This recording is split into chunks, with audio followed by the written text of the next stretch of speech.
right, welcome everyone. My name is Tanya Pizlowski, and I am the Executive Director of the Community Energy Engagement Network. We are a group that is focused on advancing the viewpoints of community in regulatory spaces in order to fight for more community-centric and just policies. So we are really excited today as part of the repository that we are building of resources that are supportive of this effort to have more engagement on regulatory issues at public utility commissions.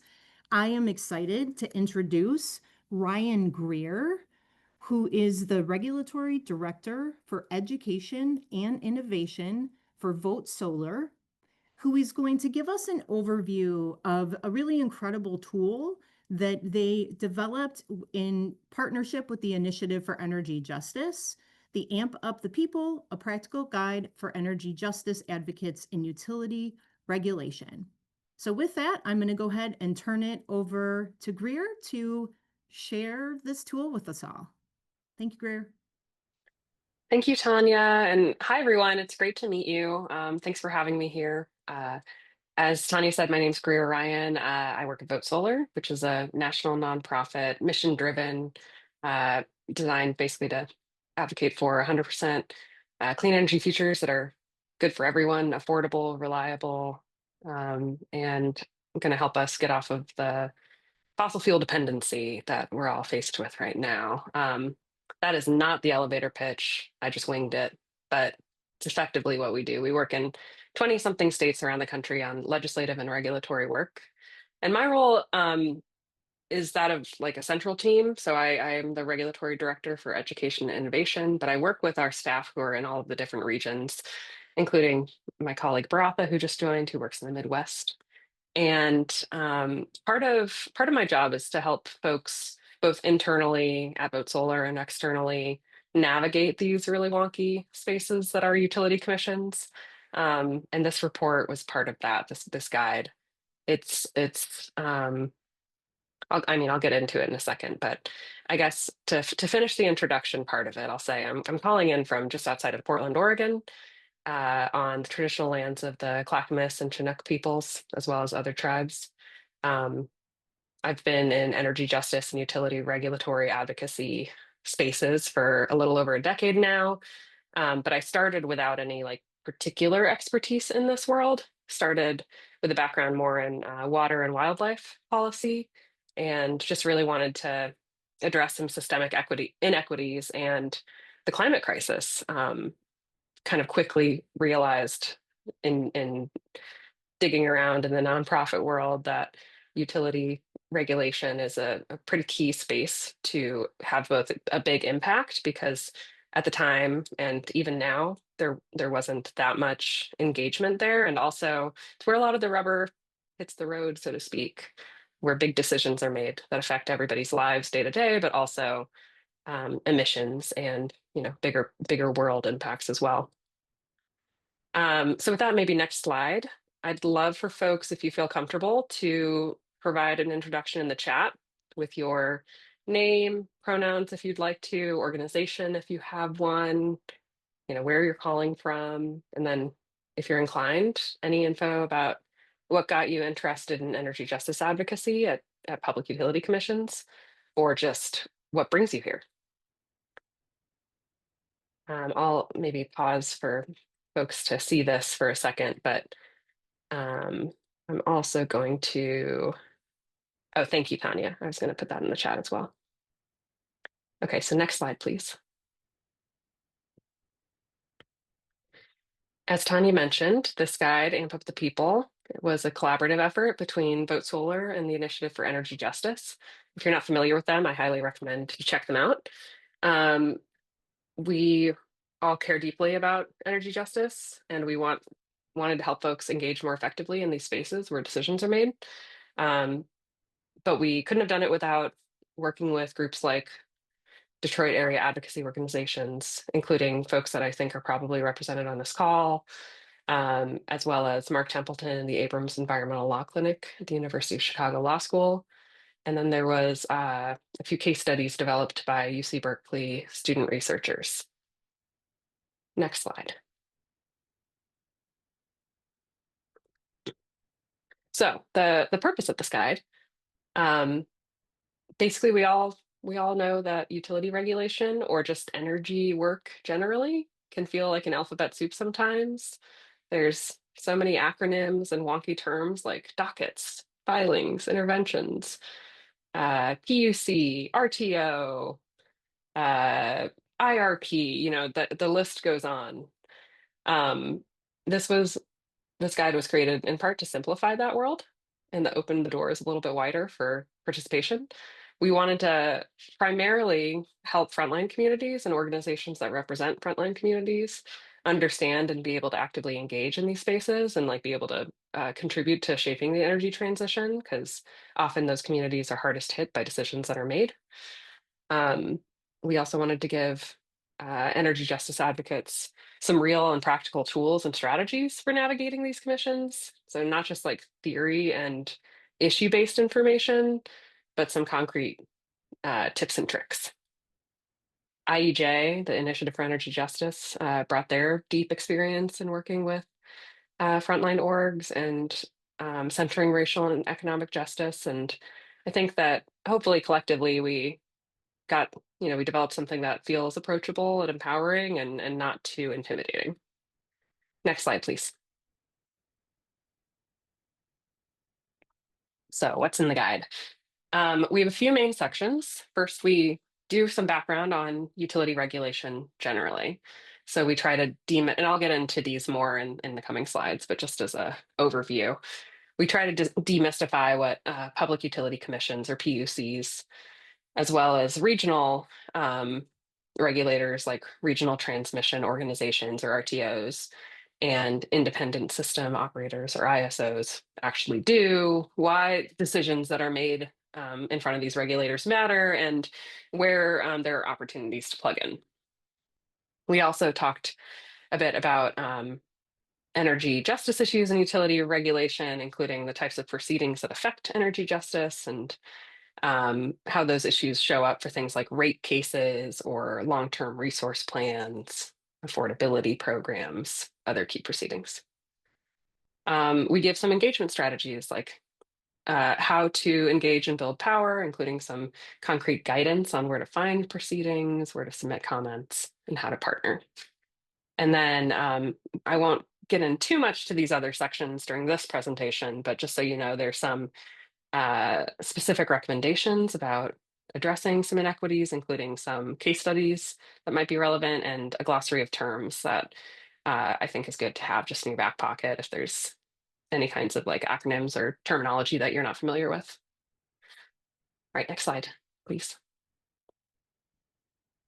So for the background on utility regulation, we know that, first of all, every state and their energy system looks a little bit different. There's no one size fits all approach. So keep that in mind as you're listening to this presentation, but also going through the resource. Some states have what we call competitive markets, meaning that a regional transmission operator or independent system operator, which is kind of a regional body that oversees what's wholesale markets, so not direct to consumer residential sales, but bigger energy sales on the wholesale side. Um, those have a role in these competitive markets as well as the direct utilities that provide energy directly to households. Some states, though, are what's called vertically integrated, where utilities will control generation, building out of new resources, and the actual energy that's produced, as well as the transmission and distribution side to direct to consumers. That's all more than maybe, probably a lot of folks already know this stuff that are on this call, but you don't need to necessarily know that in order to get through this. I just wanted to give a little background about some ways in which states are different. We also have in some states utility commissions that are elected versus appointed by governors. Laws can vary state to state, rules and regulations vary state to state. But there's kind of a lot of through lines of how things can be similar state by state. But what this all means is how engagement works can vary as well. So, how you might be able to dig into different kinds of proceedings or dockets, whether or not you need lawyers to represent you, whether or not you need certain kinds of technical expertise or relevance to a particular issue, might vary state to state. And then what arguments might be most compelling to utility regulators might vary state to state. But the why is pretty consistent across the board. So ultimately, in every state, utility commissions, which are the regulators that oversee all sorts of decisions related to energy utilities, um, decide issues that directly affect big things like energy affordability, public health, grid system reliability, and how quickly we transition to clean energy. So, long story short, you know, however you end up engaging at commissions, whether you're bringing data or stories, community testimony, legal arguments, you can help shape decisions, and you don't have to be a lawyer or an engineer to make an impact. I am neither. I'll just throw that out there. Next slide, please. So what kinds of issues are we talking about? Um, we're talking about rate cases. You may be familiar with rate cases and you may already engage in them. But these are the cases where utilities say we want to change how much we charge uh, residential customers, households, as well as businesses and industrial customers for the energy that we provide them. And here's our justification for asking for this change. And then that's where the commission and advocates, as well as other interested parties, can basically say, no, you shouldn't be able to ask for that much, or let's change the way that you're spending your money in XYZ ways. Really important spaces for actually getting at things like affordability. And it's just a very important um, area for energy democracy as well. Resource planning documents, or first I'll say, I guess, renewable portfolio standards or RPSs, when those come up, those are the big statewide goals about how much clean energy or renewable energy states and utilities specifically need to utilize over time. So when you hear about things like 100% clean energy standards, those are often renewable portfolio standards that we're talking about. Resource planning or IRPs, integrated resource planning, you might hear about. Other kinds of long-term plans exist as well. That's where utility says, here's what we're expecting to um, use energy-wise moving forward, whether it's, a certain percentage of gas versus coal versus solar versus wind, how they're expecting to procure or purchase those resources, that kind of thing. And those are also a really critical space for engagement. We have affordability and shutoff dockets or proceedings, which is where folks can weigh in on ensuring that protections exist for customers who are struggling to pay, maybe things like debt forgiveness or payment plans, a lot of stuff that I think commissions don't even necessarily know how to address without community input. It's in these cases, the lived experience and like experience of folks who are actually dealing with energy insecurity is pretty critical. Um, and then, within those, when we're talking about shutoffs, we might talk about non-payment, but we also might talk about other kinds of shutoffs related to systems that are, unrelated to whether or not a customer is able to pay, but might be related to safety issues or other things like wildlife prevention. Um, this is, a short list of types of proceedings. I would say even since we wrote this report, a lot of things have changed. We're seeing a lot more issues pop up at commissions related to data centers coming online as one example.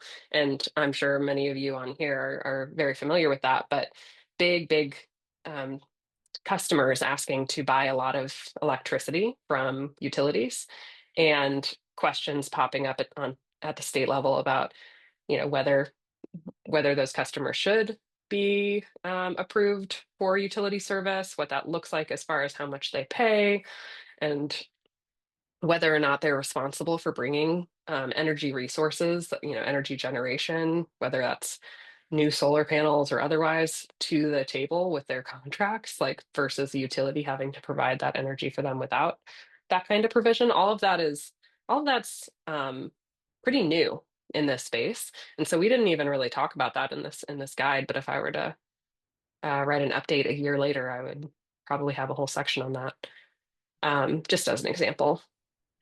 And Greer, Uh, yes. we did not talk about the when you wanted to take questions. Do you Yeah, prefer we do have a question in the chat that I can share with you, or if you prefer to wait until the end, we can do that too. I see the question. I'm happy to take it. I think, Great. especially because this is a relatively small group, I think we can go ahead and jump into them. And if there's something that I feel like maybe is better for discussion, we can hold off. But for this one, the question is, are renewable portfolio standards always under the purview of public service commissions or public utility commissions? Or are they ever regulated by other agencies? And that's a good question. I'm curious if others have a more confident answer. I would say basically they're usually legislatively or like passed, they're passed as bills through state legislatures usually. And those bills, those laws have requirements almost always. And I can't think of a good exception off the top of my head where commissions, utility regulators are the ones that are enforcing and ensuring that long-term plans and um, purchases and all of that by utilities are in line with those state laws. So they would be under the purview of those state commissions in general. I do know that there are state agencies that also have requirements to ensure that the state meets renewable portfolio standards. For instance, in Oregon, we have a state Department of Energy that has their own requirements for our state RPS. But the PUC here is the one that basically oversees the utilities efforts to meet those state goals. So I guess sometimes it's a team effort, and I can't think of a state that doesn't have a PUC requirement for oversight. Does that answer your question? Yes, thank you. Great. Um, okay. So the how to engage. I guess this is a little bit of a redundant slide, but this is just an example of how the report shows some information about how to engage in something like a rate case, as well as some data about the why. Um, we have terms that are maybe like utility regulation specific bolded, and those are also covered in the glossary, but things like contested, which means that uh, it's like a legal proceeding basically, where you would likely need legal representation. Um, Things like recovery. What does recovery of costs mean? It basically means utilities are asking to be able to charge their customers for the expenses that they have over the course of a year. Um, Stuff like that is covered throughout this report. Um, and so I encourage folks to take a look and let us know if you have questions about it in particular. But next slide, please. Just keep us moving. Um, so where to start? I think this is where I hope the guide feels practical. We have a variety of information in there about like you can start by identifying what your priorities are. So if what you care about is energy affordability and protecting vulnerable households from things like high energy bills, you probably want to start with rate cases and energy affordability program dockets that are very like specifically designed to talk about these issues. However, if you're really thinking about transitioning off of fossil fuels, you might start with long-term resource plans like integrated resource plans or what are called CPCNs, which is Certificate for Public Convenience and Necessity, I think is what it's called. But they're usually called CPCNs, and that's where a utility proposes a new plant, for instance, for approval from the commission. Um, as well as, so this provides some like kind of illustrative ideas of like where you might begin to engage. Um, we also have information on where to get information. So like the next slide, please. How to find PUC websites and the list of like active dockets, what a docket even is, which is just kind of like the case number for any of the proceedings that you're working on. So it might be some like letter scramble of like UM2278, which means particular gas transition docket in a particular state. I made that up. I don't think that's what that is, but as an example. Um, Things like meeting schedules are going to be on the PUC website, opportunities for public comment. Some PUC websites are easier to navigate than others, but especially if you're state-based, if you're like working in one state, over time you can become more familiar with how to find stuff. And I will say the number one tip for finding information on PUC websites that's hard to find is ask. Ask folks who run the PUC records division or other advocates who have more experience in those spaces. And don't be afraid to ask because the stuff is meant for the public and none of it is intuitive. I would say even the best utility commission websites still have, spots that are hard to navigate. There's also information in the report about how to understand different case types, whether it's formal or informal, contested versus uncontested, which is what I talked about in the last slide. Whether or not you need to be an official, what's called an intervener to participate. So you need to file ahead of time to say, I would like to intervene, um, versus having more informal, where you can just submit comments.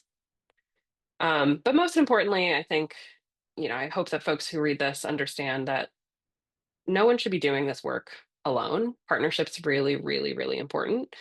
And I would say that's important for folks who are new to the space because you can lean on others to understand, what's going on, how to be effective, what this looks like. And that includes groups like Vote Solar or the Initiative for Energy Justice. Like you should feel comfortable reaching out and saying, hey, I'm thinking about doing this. Can I talk to somebody for a brainstorming opportunity or whatever? And I think we would be happy to do that. But also, if you are more experienced in these spaces, it's really important to share learnings. So I think it goes all, in all directions. Um, and important to like stay grounded and rooted in community needs.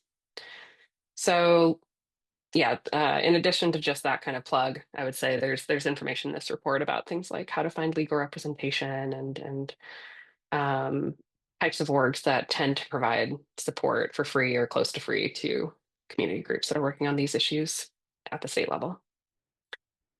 Um, Next slide, please. This is that example of finding information on PUC websites. We can move on to the next slide. And again, more examples of, I think I just forgot to say next slide, please, as I was talking about all of this. Sorry. All right. Now we're one slide back. Utility case studies. Another thing this utility or this guide shows is a little bit of information largely collaborated or largely compiled by these UC Berkeley student researchers on some examples of where community groups have had a real impact in utility commission efforts and proceedings.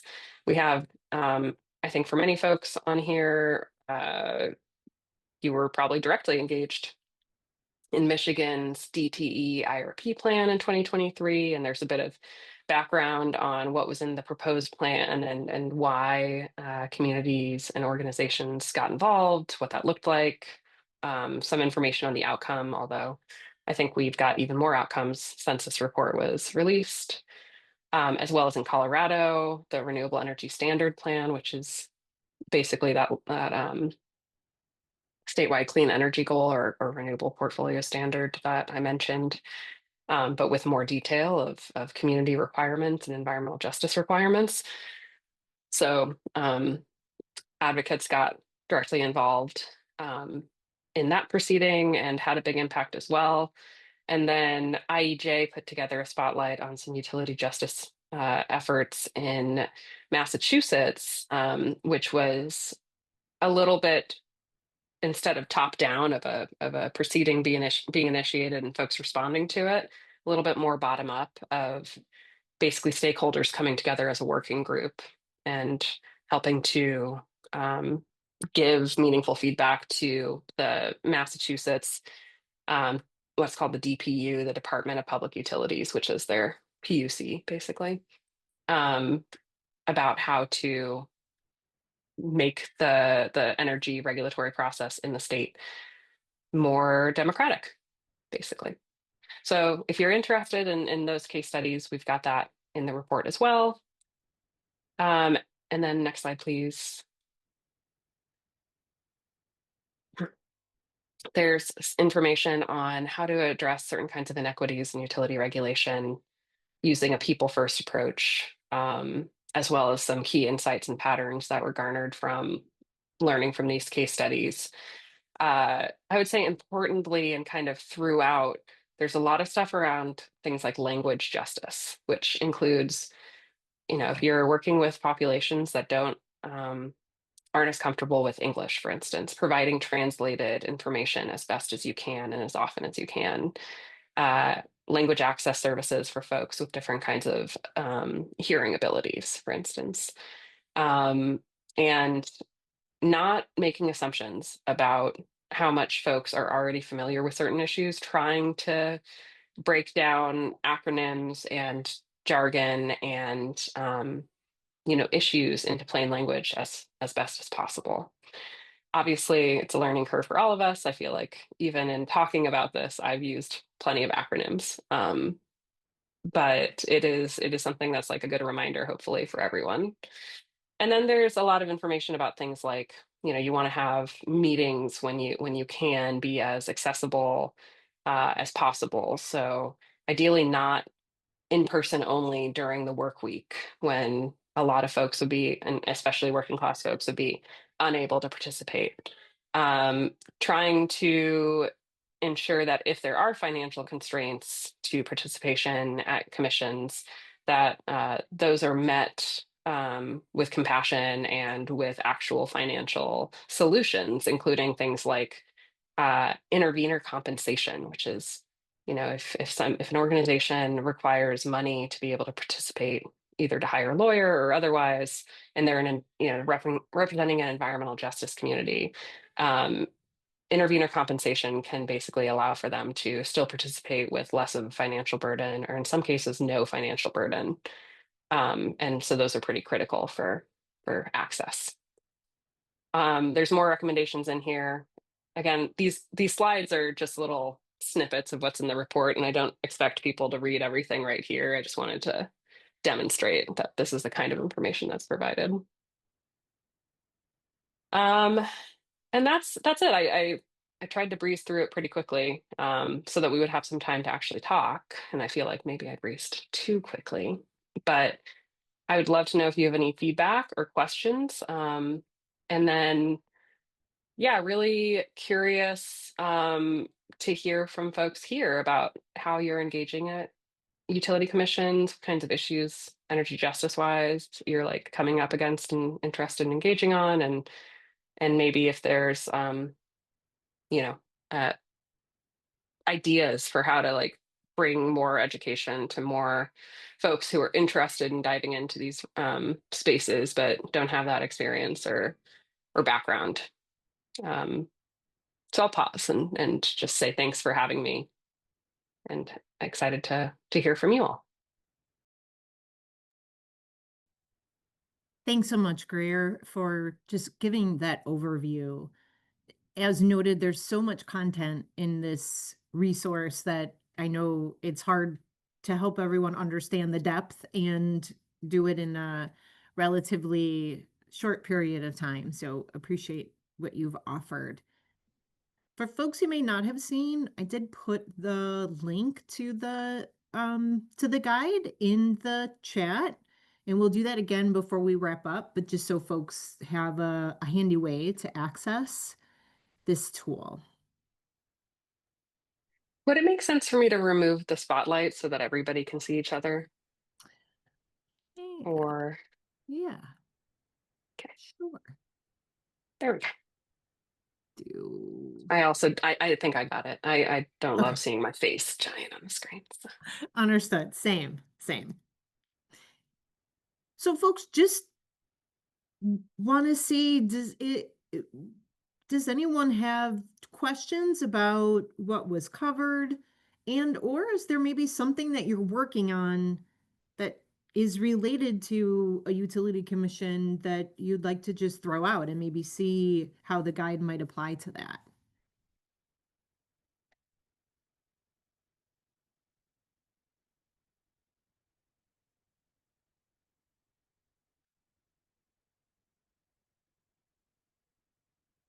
Please don't be shy.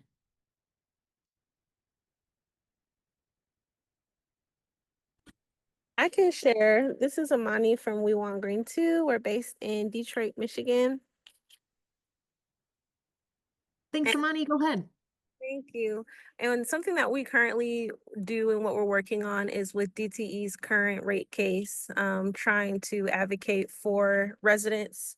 I think that the guide could be helpful with are preparing residents for what a rate case is. So when we come to residents and we try to convince them to participate in the rate case by helping them put testimony together, I think there are certain, and I haven't gotten to click on the guide yet, but I think there are certain aspects of what is a rate case that residents might be overwhelmed by. And I think this guide could help in prepping them as we move towards the process of preparing their testimony. So I just wanted to share that. Thanks, Amani. Great to meet you, and also thank you to your organization from what I understand, working with my colleague Farood on the case study for the DTE IRP, and so really appreciate your. I don't know if it was you directly or others at your org, but the contributions Yeah, there. thank you.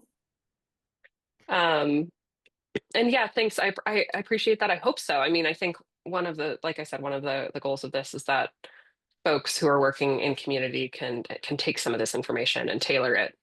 But also, like when there are things that come up, if you're like, you know what, a different resource would also be helpful. Any chance you all could create something like that, like that's also good to learn and to hear. So if you have learnings from this work at in the rate case level, like that'd be great to hear.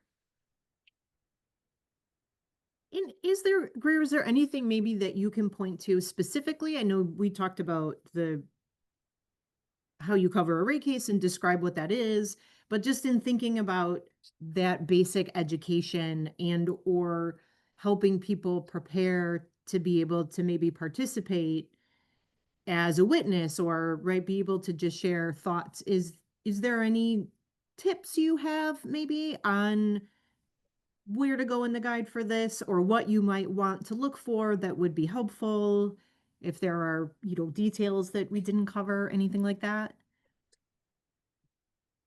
Yeah, I would say skip ahead a little bit if you want to the how to engage at Public Utility Commissions section, which is starting on page 18 of the guide, um, which includes the finding information on PUC websites. That can be a one pager that you can, share directly with folks who are trying to like dive deeper into this. And then there's general elements of a PUC intervention process, which talks about every step from like filing a petition to intervene to uh, starting to give public testimony at hearings to making a final decision, kind of a high level overview of what that looks like timeline wise. And then specifically on page 19 and 20, there's information about formal proceedings or contested proceedings, which is what rate cases generally are. And things like how to, what it looks like to file to be a party or an official intervener, which includes like a description of you and your organization and contact information, an explanation about why you're interested in this rate case, what issues you want to talk about, um, the kinds of uh, questions you might want to dig into, and then Um, some background, but those again very general because it's not state specific about what it means to have a legal proceeding, so or a contested proceeding, having an administrative law judge that oversees expert testimony and cross-examination and oral testimony and those kinds of things, as well as some like this is a long laundry list, but basically starting at page 18, you can see some of this. Some tips for finding technical assistance or legal support if you need to.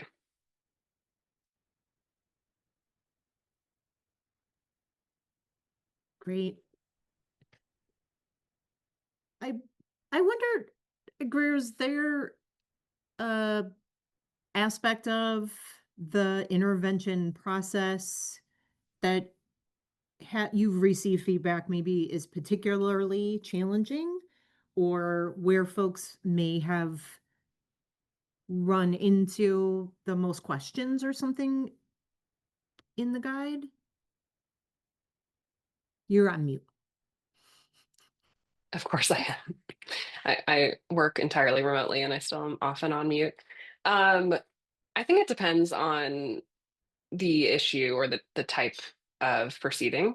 For a rate case, the amount of information that's presented in a rate case and the way that utilities really have the power, I think, in a lot of instances, to present information in the way that they want it presented and to kind of hide, whether on purpose or inadvertently, information that they don't want people digging into. Um, I think that is challenging. And even if you know everything there is to know about a utility filing, convincing a commission to change the way things are done is really, really hard and sometimes not possible without actual legal, like law changes to policy or to law. So having an eye on outcomes always and like what ultimately needs to happen, like the imperative for our climate and for our communities, and like not straying from those outcomes, showing up with integrity and um like resolve and confidence in front of these like intimidating powerful bodies, because I think, everyone here is like on the right side of history, right? Like we're not um I don't think anyone here is like trying to promote fossil fuels and more expensive energy bills. Um w- Doing all of that within the kind of archaic framework that utility commissions and utilities operate in is just like advocacy for any important issue right now. Um but I think that is ultimately the challenge, is like not feeling like you have to bend backwards and lose sight of the ultimate goals while trying to make compelling arguments that actually move the needle and change things. Depending on the state you're working in, it can feel impossible, but that's why partnerships so important. That's why coalitions are so important, and why it's really important to get commissioners in power who care about these same outcomes. Um, I see something in the chat about how in Michigan, anyone can sign up for alerts regarding dockets. So an agency can sign up for notifications. Um, yeah, that's a great tip, is like if you want to keep track of a docket, a particular issue, you can sign up for updates. Sometimes that can get burdensome if there's a bunch of them, but I think it's a really important one if you like want to actually work on something. It's a great tip. And just noting, I know in that instance and in many others as well, even if you are not a party to the case, you can still receive notices of what filings are being made in the case. Yes. So at least it helps you have the opportunity to be informed, recognizing the context you just shared, Greer, of sometimes that means that there are thousands and thousands of pages of things that you are aware has been filed, and what anyone is able to do with that might be a challenge. But it is just knowing that there are things going on can be part of the battle, that awareness. Yes. The question you asked me, Tanya, about like what challenge, I mean, the challenges are endless, I think, but Yeah. opportunities are also like with creativity and enough people power, like very, very endless as well. So I guess I'm curious from this group, like that I'd love to hear answers to that same question of like what are big obstacles that you've come up against or things that are challenging?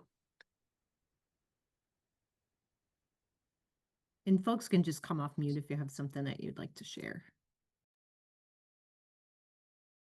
I guess in the maybe the 5 years or 6 years that I've been kind of doing rate case work, it seems like they pull a figure out of the sky, they being DTE or consumers, and it's astronomically high, and it gets cut in half, and then less than 2 months later, they're back at it again. You'd think do they have to really outline when they throw that big figure out? Do they have to really outline what they're spending it for? That's a great question. In general, yes. Well, or I should say, they don't always outline it clearly, right? So there might be attachments to a big filing where they say, here are the accounts, the numbered accounts that we're putting this money into and or these expenses are coming from and this total amount's coming from. But they won't necessarily add it all up and say, and here's the total that we asked for in our testimony. So discovery or the opportunity to ask questions of utilities about their filings is probably the number one space to get clear answers there. I think if you can build relationships with utility commission staff that are kicking the tires on this as well and say, here's some stuff that's confusing to us. You know, have you dug into this? Are you planning on digging into this? That's another good way to really get at some of those big numbers and questions you have around it.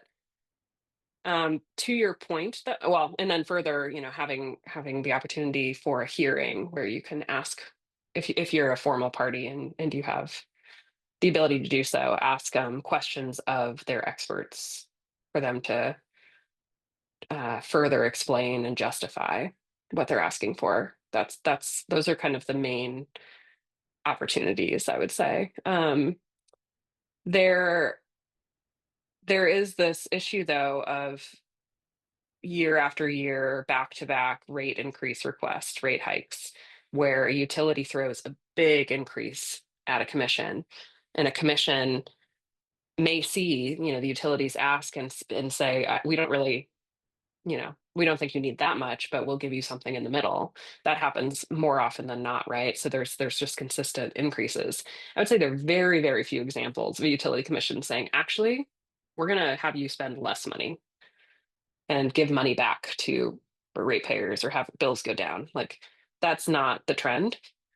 And more, I think we need to figure out like how do we cut at those big pieces of the pie that are kind of baked in already to rates. Some folks are trying to get at that through what's called alternative rate making. An example of that is performance-based rate making, which you know currently is a process happening in a I don't know 5 to 10 states out there. I don't know the exact number, but um, there's theories around how to get at that issue and try to cut down on overall utility spending so that it's better aligned with the public interest. But it's a big challenge, and I don't think anyone has like a clear silver bullet answer for how to do that. I do think reminding commissions that you know these increases that utilities are asking for, even if they have their own justification for why they should be approved, and even if there's some like legal backing for it, the commissions also have a responsibility to the public and to ratepayers that they have to balance, and that at this point it's very imbalanced in general, where utility interests tend to be preserved over the public interest. So there needs to be, I think, a backswing pretty quickly with the affordability crises we're facing. That was a long-winded answer or thought about that, but I hope it was helpful. You have any follow-up on that, Jan? Not really. Other than other states that are not as crazy as ours in terms of rate increases? Because it seems like the last 3 years has been pretty crazy. Um, and you would think that they would have to be more defining when they submit these rates. Um, and it doesn't sound like they are. I don't know of any state that's really doing it right on rate increases, and I'm curious if others have any ideas. There are states that have relatively lower energy bills.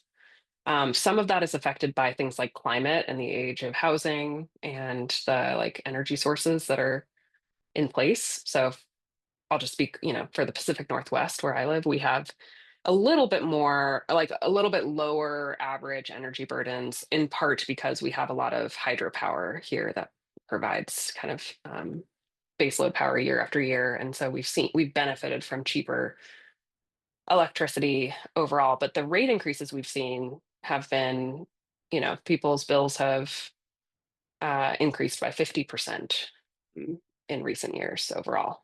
So it's, the rate of increase is still very, very high. And then there are some states where it's even higher than the Midwest, including, I think, like some states in the Northeast and elsewhere. So there's lots of factors that affect rate increases. And I think I'd be curious if anyone on this call uh, for Midwestern states has like insight about states that are doing a better job or worse job trying to reduce rate increase impacts.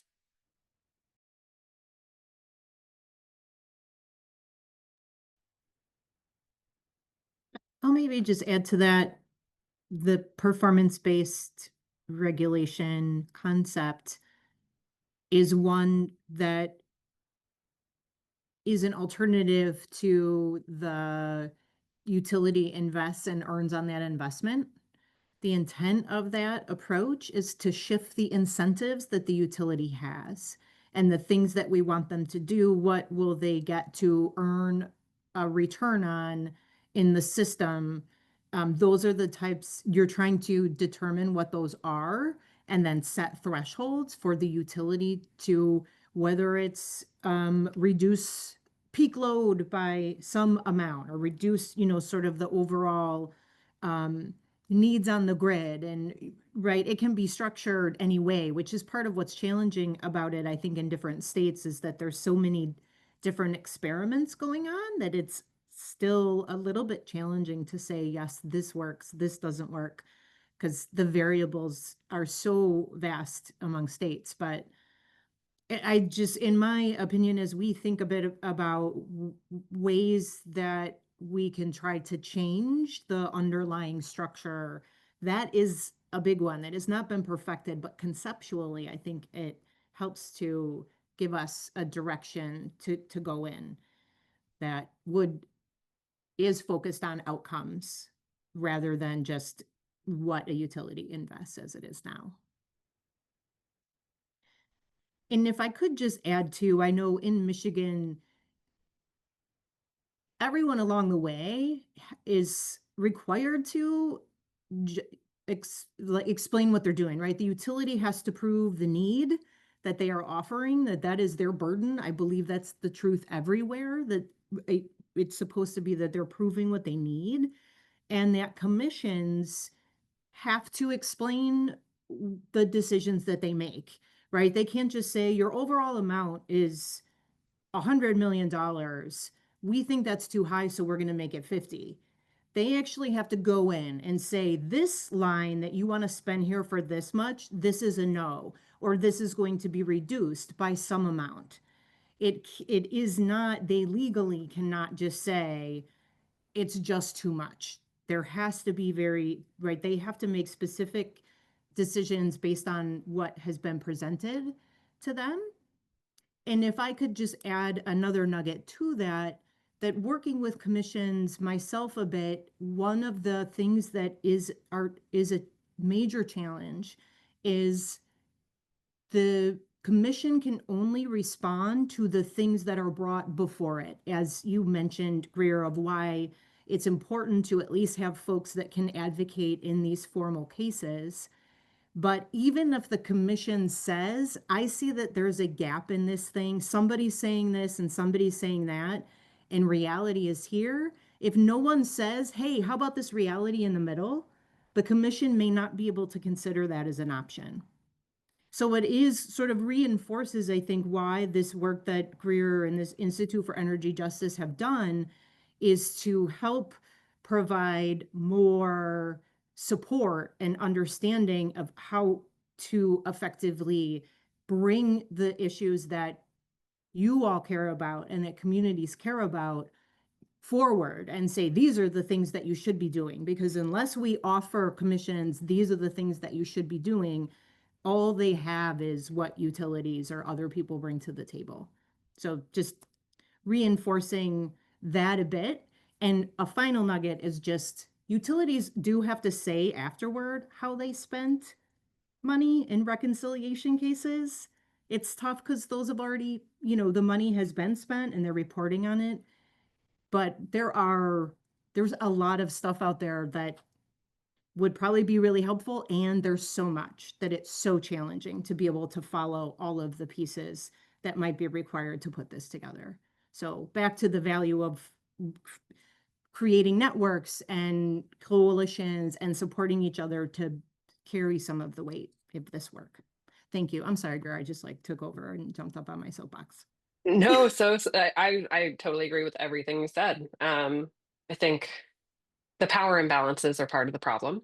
The amount of Yes. staff time utilities have compared to advocates and the money that they have, the resources.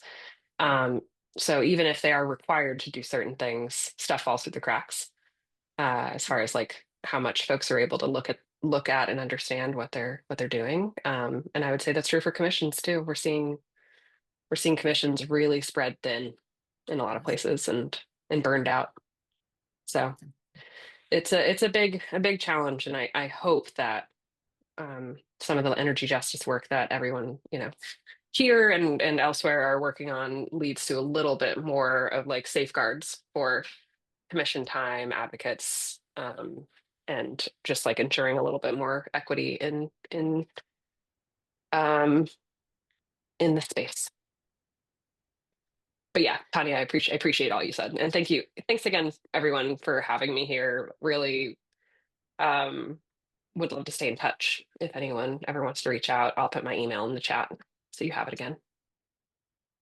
Let's give it up for Greer in whatever silent way everyone might want to do that. Thank you so much, Greer, for bringing this forward with us.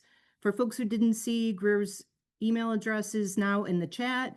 We will be posting this on the Community Energy Engagement Net website, network website. It's a mouthful. And please be on the lookout that we are going to be scheduling a number of these sessions in things like performance-based regulation to help explore these topics a little more in depth as people are deciding how you might engage. So thanks everyone again for being here and look forward to seeing you soon.